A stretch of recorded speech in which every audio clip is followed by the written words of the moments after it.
You're listening to She Speaks, a Let Her Speak podcast that celebrates women's fearlessness, resiliency, and readiness to change the world.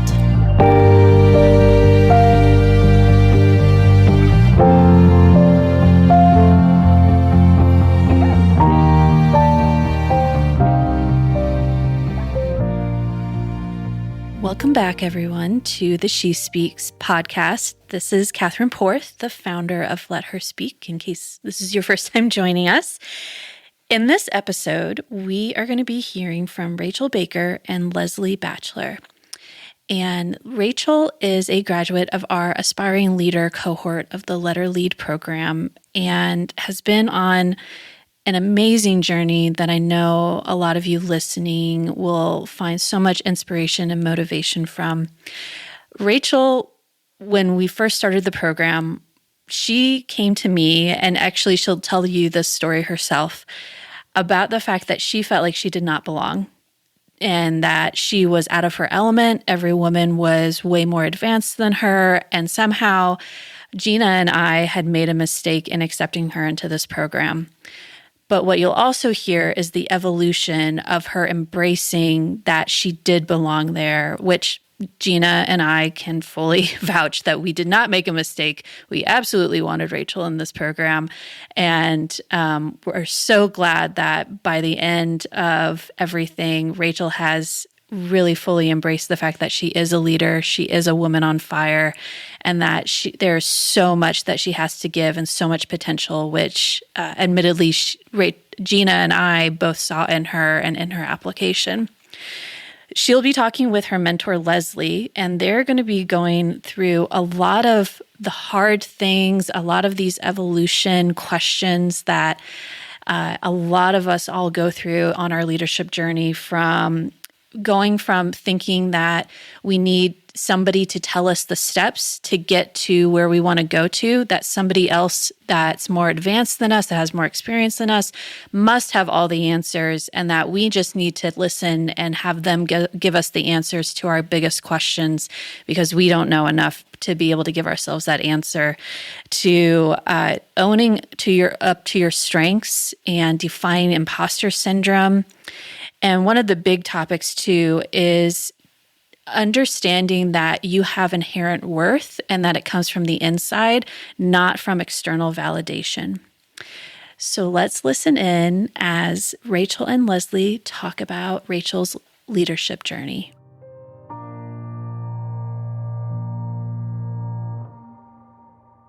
So we were talking about initial expectations of mentorship, the program, but specifically mentorship. Yeah. Because I had shared that, trying to, me being me, get a sort of vision or plan or structure for what the program would look like, what to anticipate. And I had thought, okay, Catherine said you're going to be paired with a mentor. And I had thought, okay, so the point of that is probably to pair you with someone who is exactly in your career path, does your same job, is 5 steps ahead of you. It's going to say, hi, nice to meet you. Here's steps 1 through 5 to get to where I am. And I thought, that is perfect. Sign me up. So, and then, when I'm kind of looking around me, who's your mentor? Who's your mentor? And you have someone who's a woodworker who was paired with a professional photographer, or someone who's like artsy who was paired with a person in finance. And I was like, I think Catherine mixed these up maybe or something. Like, what's going on here? And we weren't that polar opposites, but it was different. And so, again, that readjustment of just the whole, how is this going to work? What is going to be the benefit, the relationship dynamic? How is that going to work? And just, again, the theme for, I think, you and I, but even myself, is just the evolution of expectation and how that really evolved. Yes. And it just being, like most things, very different than what I thought it was going to be. Yep. But for the better. Yep. 1,000%. But yes, it was, yes.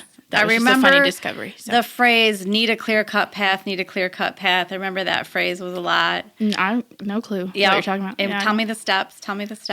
Just, Yeah. But I think, to your credit and to your development, you learned early on during the process that, to adjust and to change the perspective. And sometimes you got to pivot and sometimes you have to flex a bit. And so good for you for embracing it, hanging with it.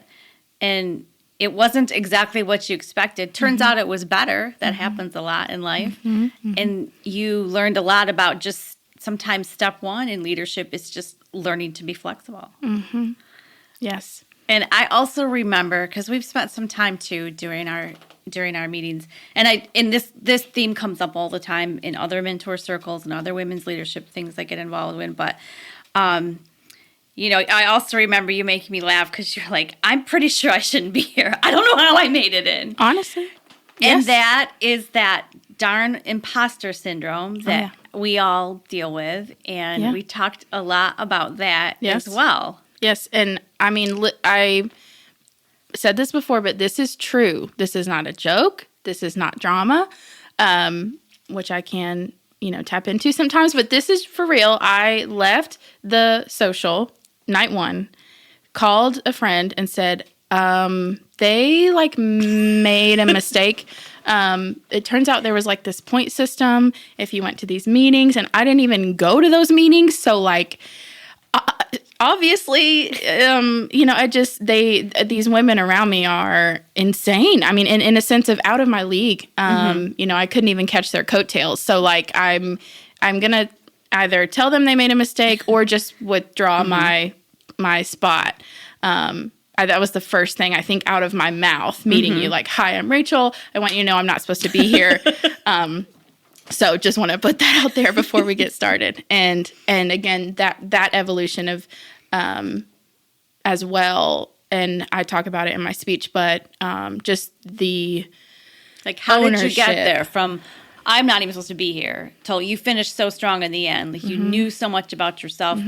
When did you feel yourself starting to say, I do deserve to be here. This is where I belong?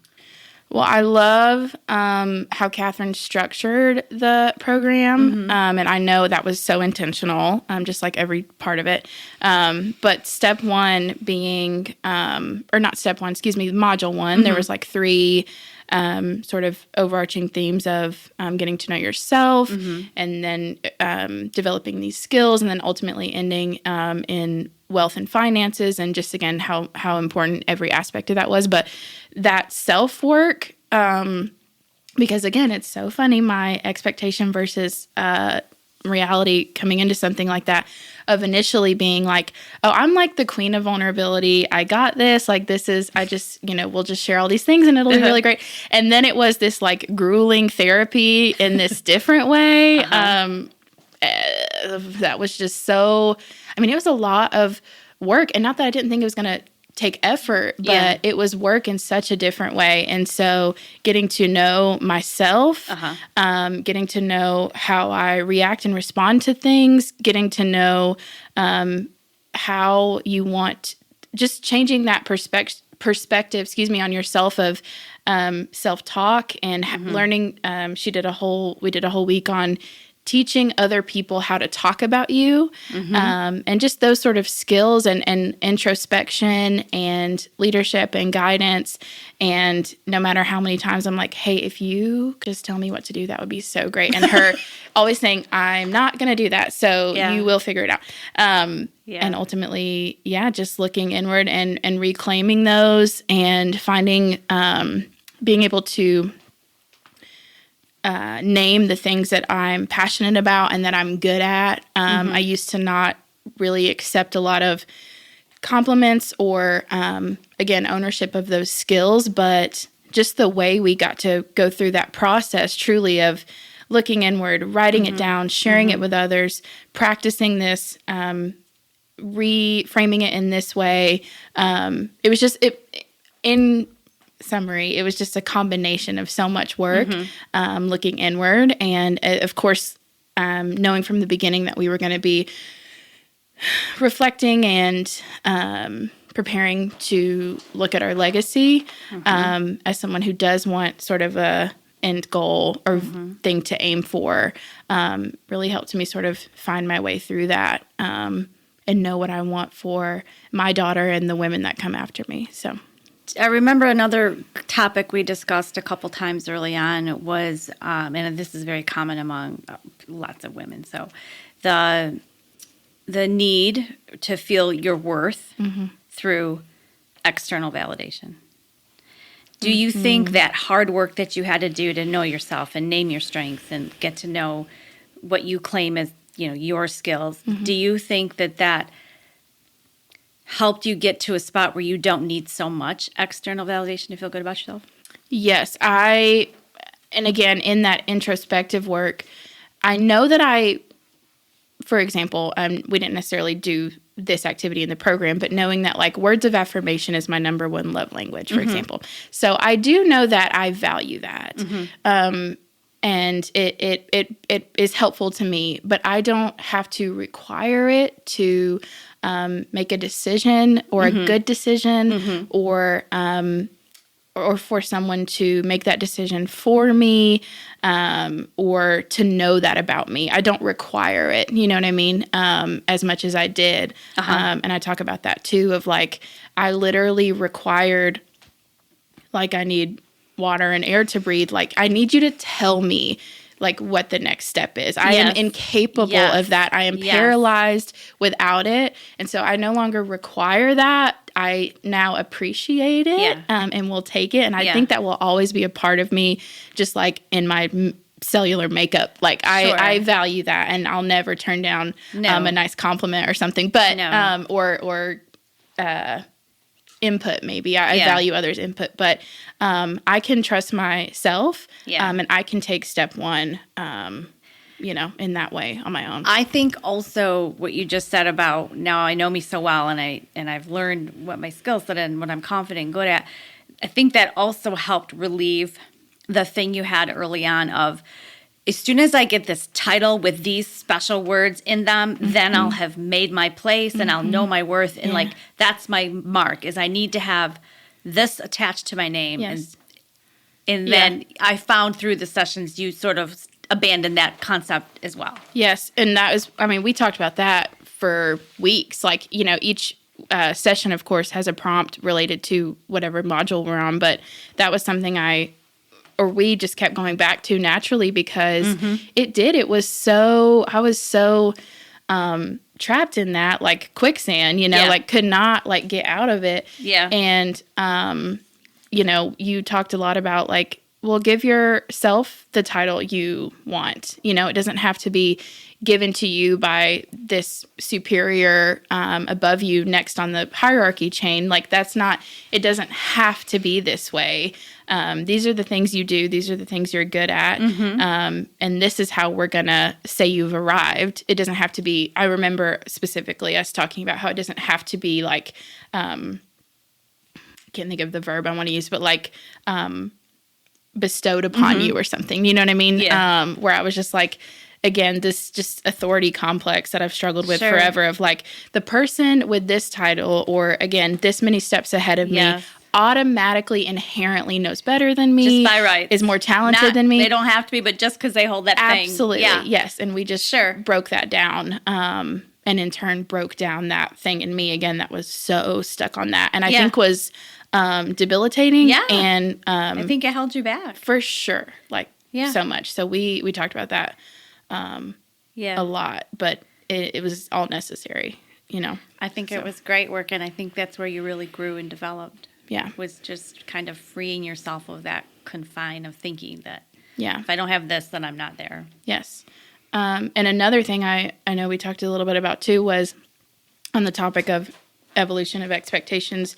Not that you didn't guide me or mentor me professionally. So many takeaways from that in those conversations, but this feels very on brand to me, but naturally things would lead to personal conversations. That's just kind of where everything goes. I feel like I can't help it sometimes. And again, I know we touched on it last week a little bit, but just the, we would talk about, we'd spend 45 minutes on how did you, what was the first time it was like when you asked for a raise? And how did you get to here? And when was your first time in a leadership position? Yeah. And then we'd have some time left and I would say, And how did you do it with 2 young children? And it would just naturally, and it's it all would, part of the experience. Yes. And I think, again, that was honestly, and I've said it before, but I hope this is nothing but a compliment. My biggest takeaway of, and I believe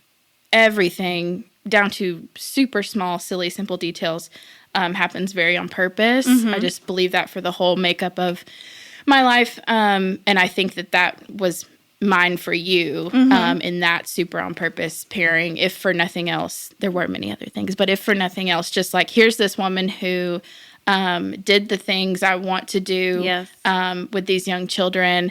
Setbacks, we talked about those, unexpected twists and turns, losses, failure, and moving forward anyway. And again, doing it being a mom, because we often talked about feeling that need to choose and or be really good at one, but then you have to set the other down, but you can't give half of yourself to both. That's just a waste of pick one and give it all. And so naturally, you're going to have to set some things down and just saying, I don't believe that, and I don't agree with it. And I'm actually going to be really good at both and do them both. It can be done. So, I love that. That was really critical for me, again, as someone who has not had a ton of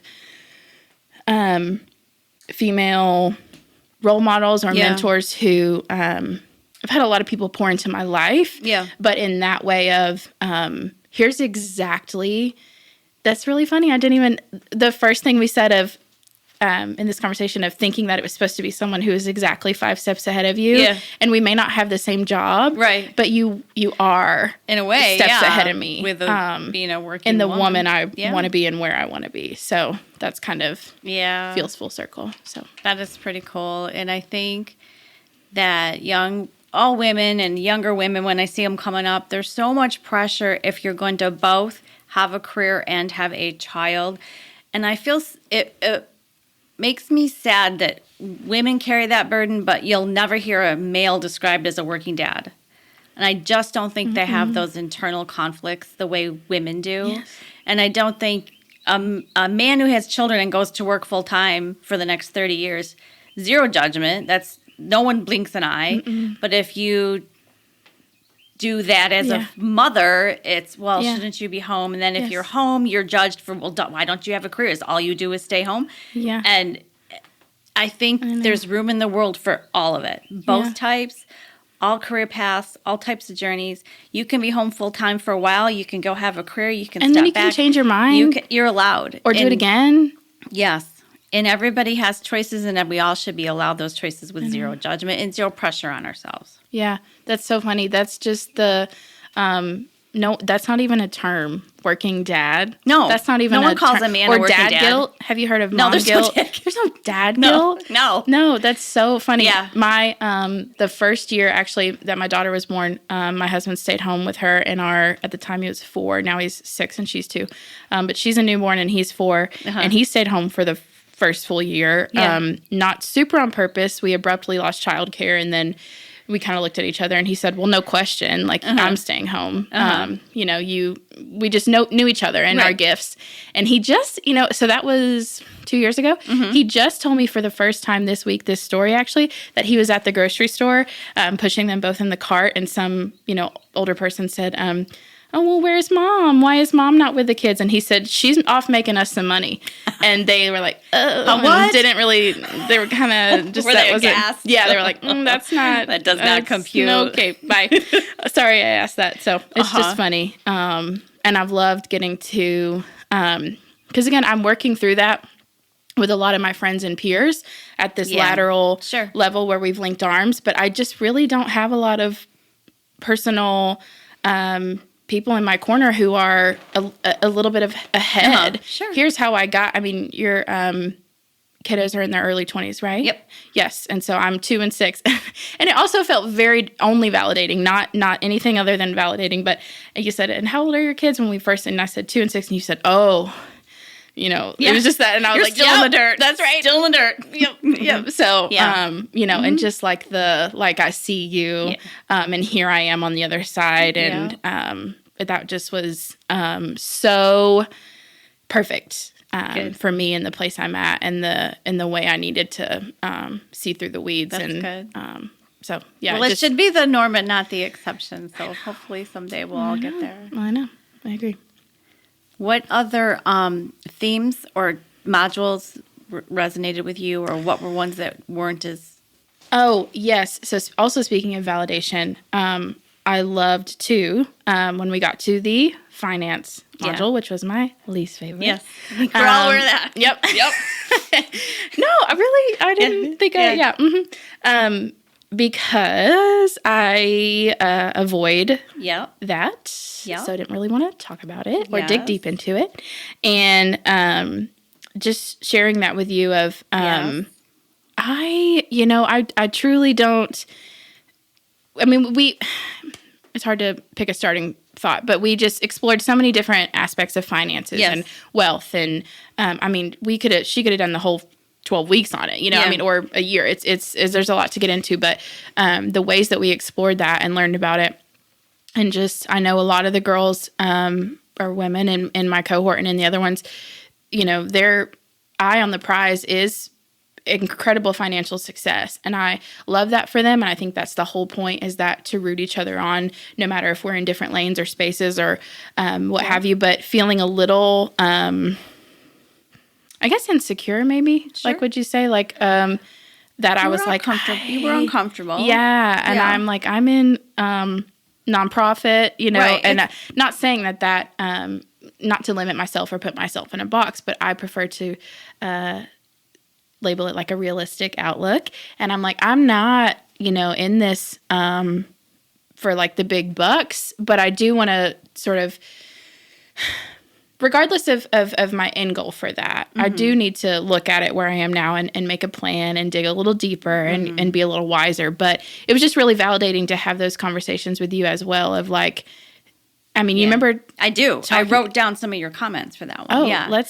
Because this to me was like a growth moment for you. Because your exact words to me were like, this was icky. I didn't like it. I was uncomfortable. And you said, normally I would stick my head in the sand and disengage, but I stuck with it. Mm-hmm. And I did one thing.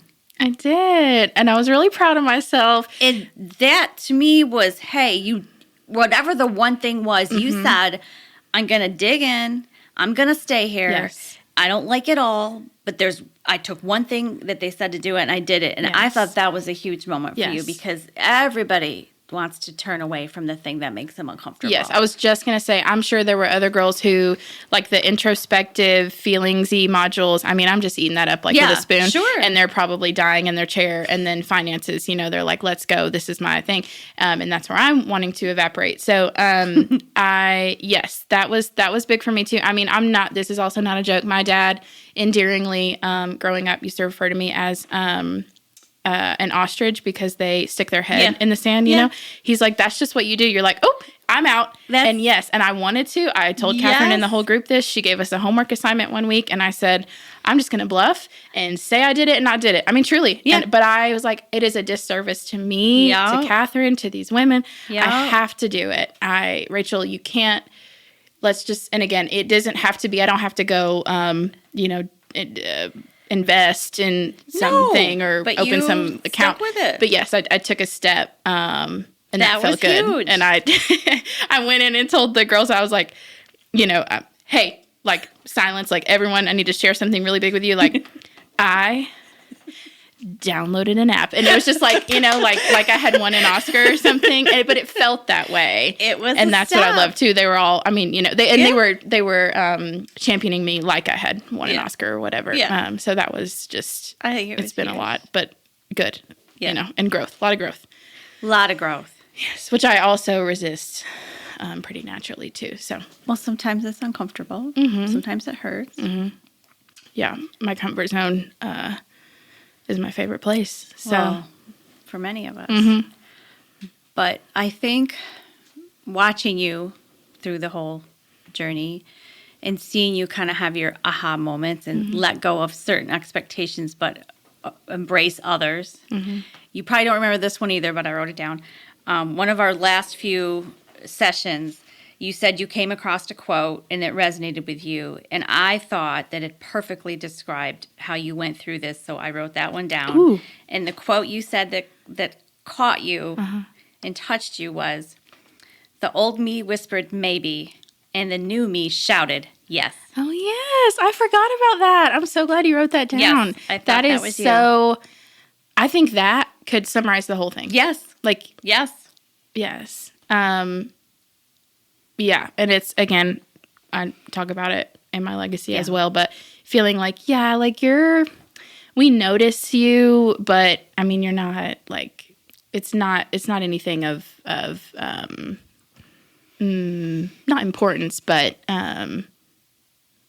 just it's here, but almost, like always. That's just how it's always felt like. I mean, kind of, but again, I like I also said this too.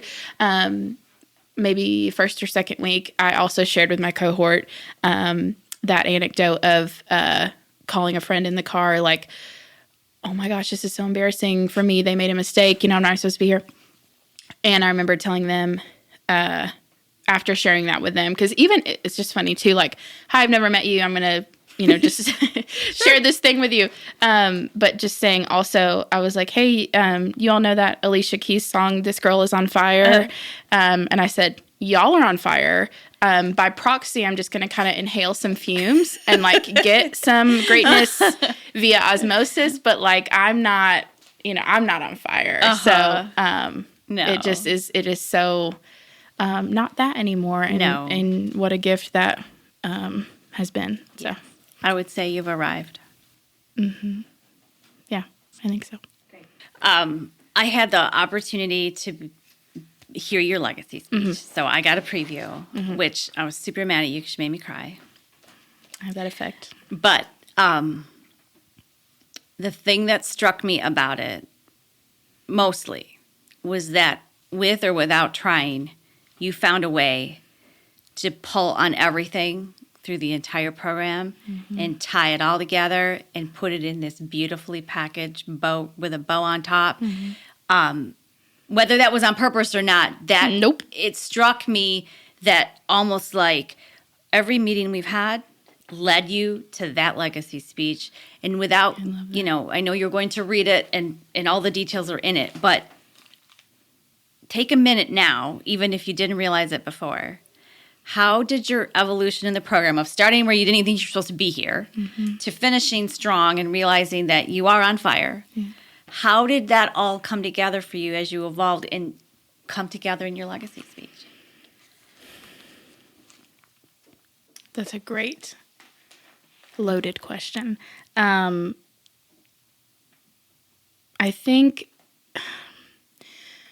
well, on that same theme of evolution of not just expectations, but really everything throughout this whole process. Again, I'm applying for this program. It's asking some questions of what do you think you could gain from this? What are you hoping to accomplish? Where do you need support? I mean, truly, I was like, okay, we go into this, we get a grant, we finish. I'm currently a program coordinator. My goal is to be a better program coordinator. She's going to help me with this job I have now. I'm going to get this grant. I'm going to then maybe get a certification that'll beef up my LinkedIn, and it'll all be a great time. It all happens. Yes, and it's just so funny how it's not that at all, and I love that so much. I was telling a friend the other day who. Because it's funny, if you're not in the program, everyone in my life has been like, so like, what is it? And I just said, and they were asking me similarly, what do you think you got out of it the most? And I said, I used to never dream. That's not a natural tendency for me. It feels safe and self-preserving to not dream. And to, again, look at things pessimistically, or how I lovingly say realistically. And just, again, it's all just self-preservation for this anxious person. And I said, I just, again, knew I had some skills. I'm never proclaimed to be totally talentless or I'm not worth anything. It just always felt like we kind of touched on a little bit, you have a few things, but it's just kind of here, or here's like the box, or like your ceiling, just like recognize your ceiling, you know, like don't think you're not, and just kind of to contain it that way. And again, it's so that I don't dream big, so that I don't get my hopes up. Get disappointed. Yes. And I was telling her that is where I came into it from. And now I literally believe I could do anything. And that sounds like, honestly, it sounds kind of lame to say out loud. That is not lame. But I was like, I'm going to do something big. And it doesn't have to be that for everyone. You don't have to do this big, tangible, world-renowned accomplishment for it to be important. I hope that's not what's heard. But for me, I know that it's going to be something big, from changing laws to opening other organizations to challenging things that matter to me, because I always believed in those causes and had those values, but never believed that I could really do anything about it or anything worthwhile. And just to champion them in a different, small way, but to know now that that's just so not true. And I was something I told Catherine too, that through all this introspection, like I have limited myself more than anyone in my life. Isn't that amazing? And we're just not going to do that anymore. No. So, I believe it. I think that's, if I could boil it all down, I could hear all these things from other people, even people I valued so much. And I would think that was kind or whatever for them to share or attempt to validate. But I just was like, it's not true. That's so nice of you, but you're kind of foolish. You know what I mean? For like, let's just be real. It's just not that anymore. So, and I don't even know what it's going to be. And, with a twitching eye, I say, that's okay. You don't have to know. But it will, be something. So that's where we're at right now. That's the best we could have gotten. Mm-hmm. Okay. All right. Well, it's been a true honor and pleasure working with you and watching you grow and getting to know you as a person and a leader and a mother and someone with a whole lot of untapped potential. I know you'll go on to do great things. Well, again, thank you so much. That is just not ever a dynamic or input in my life that I had really received before and needed so much, and kind of felt, lost, stumbling around looking for that. And so I just appreciate your time. You see me, which I think is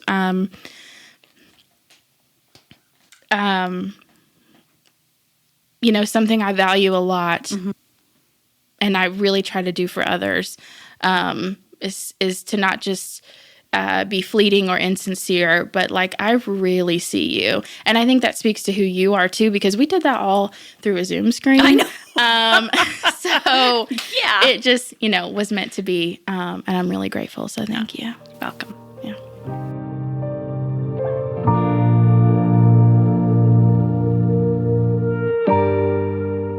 Now that you've had an opportunity to learn about Rachel's leadership journey, let's listen in as she shares the legacy she wants to leave behind.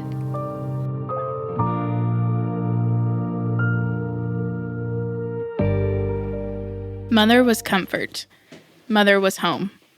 A girl who lost her mother was suddenly a tiny boat on an angry ocean. Some boats eventually floated ashore, and some boats, like me, seemed to float farther and farther from land. Rudus septis, salt to the sea. It's not lost on me that today has fallen at the beginning of Bambi Week, a term known by anyone who knew my mom, Bambi Hughes, as the week of both her passing and birthday. Throughout most of our Let Her Lead experience, I was unsure which direction to pursue in mapping out my legacy.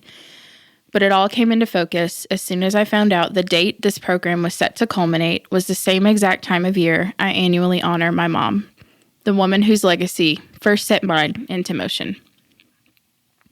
I was 12 years old, just a few weeks shy of my 13th birthday, when my own mother passed away unexpectedly. Arguably the most formidable, critical, and grueling time in a young girl's life. I had lost the one person on planet Earth biologically designed to guide me and hold my hand through this time, to show me the way through, to tell me it was going to be okay, because she too had walked this exact path once before. But in a moment, one singular moment, she was gone, like a vapor. I felt my boat drifting off its course without her. How was I supposed to know where to go, what to do, or who to be without my captain, without my mom? The next several years were the journey of a small, scared little girl diligently trying her best to navigate whatever came next. Puberty, first love, first heartbreak, first friendship breakup. When I think of those formative years, I picture a small young girl just chopping her way through a dense jungle, not knowing what was coming, barely even big enough or physically capable, her hands trembling as she did so, but doing it anyway. One of the things I struggled with most from then until now was how to define everything: my identity, my version of success, my place in the workforce, then ultimately my place as a working mother. Everything. I struggled for years, yearning and requiring a clear path or directive title to give me insight on who I am. I longed for that direction so badly, to show me what steps to take, to be sure I wouldn't waste any time, to ensure I was always doing the right thing. I felt so torn because I couldn't decide who I was. I was sometimes a quiet girl in the corner, and sometimes I was the life of the party. I mean, I'm the girl covered in tattoos that also cries at dog food commercials because they're just so beautiful. And for as long as I can remember, I have felt like I have two very different, conflicting sides to me. But what I learned is I can be multifaceted. I can be complex. I can be professional and emotional. I can be strong and sensitive. I do not have to choose, and one is not superior to the other. I don't want my daughter or any woman that comes after me to ever feel the need to choose. Something happened to me recently that was so affirming of this. One of my very best friends in the world did something so incredible for me. No one has ever done anything like this. She traveled all over, interviewing everyone she could that knew my mom, and she captured their stories. They told funny anecdotes, cute Bambi-isms, but even more so, it gave me such a life-giving insight to my mom. Like finding an old puzzle piece under the couch that you've been searching for 30 years. Only the puzzle is your identity, and the piece is getting reintroduced to your own mother. In said video, one of my mom's best friends, Lori, shares, and this is a direct quote, "Bambi was a walking dichotomy, a brilliant airhead. She could discover the solution for world hunger, then go and push on a door that said pull. She was the bravest person I knew. She was scared and did it anyway." I suddenly felt such pride and ownership in my newfound branding of a walking dichotomy because it came from her. And that is what this most recent season has been for me, a season of ownership. Qualities I used to be unsure of, diminish, or push down, I own. I'm proud of them. I'm proud of me. I used to use the analogy that it was like I had made it to the NBA or whatever type of professional sport speaks to you. But I was only ever sitting on the bench. Like I was talented enough to have been noticed, but not enough to play. Like I have skills, but nothing noteworthy, nothing special. The very first week of the program, Catherine said, "Don't be the first person to tell yourself no. Other people will tell you enough. Don't be one of them." So instead of telling you all the things I'm not, I'll tell you a few things I am. I am an authentic person and friend that fosters safe environments for those around me to be their truest self, aka glimmers of true magic. I am a change maker, a disruptor, a truth seeker, and a truth speaker. I serve my family, my community, the forgotten, the neglected, the least of these. I serve those I love and those I don't. I serve anyone who needs or wants to feel seen. I am empathetic, passionate, persistent, loyal, and fierce. And that is who I want my daughter to see when she looks in the mirror into her own eyes as she begins to put her puzzle pieces together. Everyone who knows me knows I love my birthday to an obnoxious degree. I love sparkles, dancing, food, and any excuse to have fun with the people I love. But it's not ultimately about that. It is about celebrating life, really celebrating, acknowledging the actual miracle that we are here another day, another year. Because of the loss I've experienced, I feel that gratitude for life in my bones. It's the reason I love out loud, why I want to take any and every experience and make it over the top. So I hope as you leave here today, you take some Bambi with you. In her honor and in honor of all the powerful women that have come before us. Go drink a Diet Coke. Paint your nails bright red. Snap a quick-witted joke at every given opportunity. Eat a plate of nachos till you physically can't keep going anymore.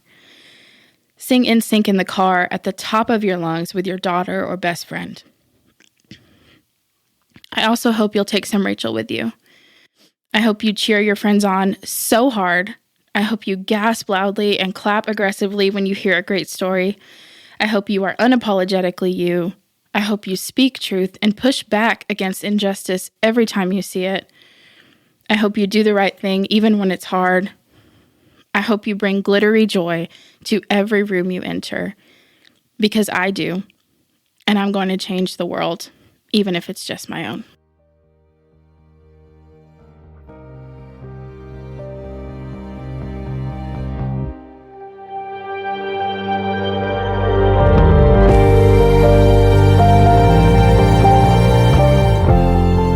This episode of She Speaks is brought to you by our amazing partners at Shod Companies. She Speaks is produced, edited, and scored by the very talented Travis Tench at Oak Hill Audio. If you loved the episode you just heard and want to support Let Her Speak's mission of elevating real women's stories, don't forget to follow, subscribe, and share at Let Her Speak USA. Together, we will make our voices heard.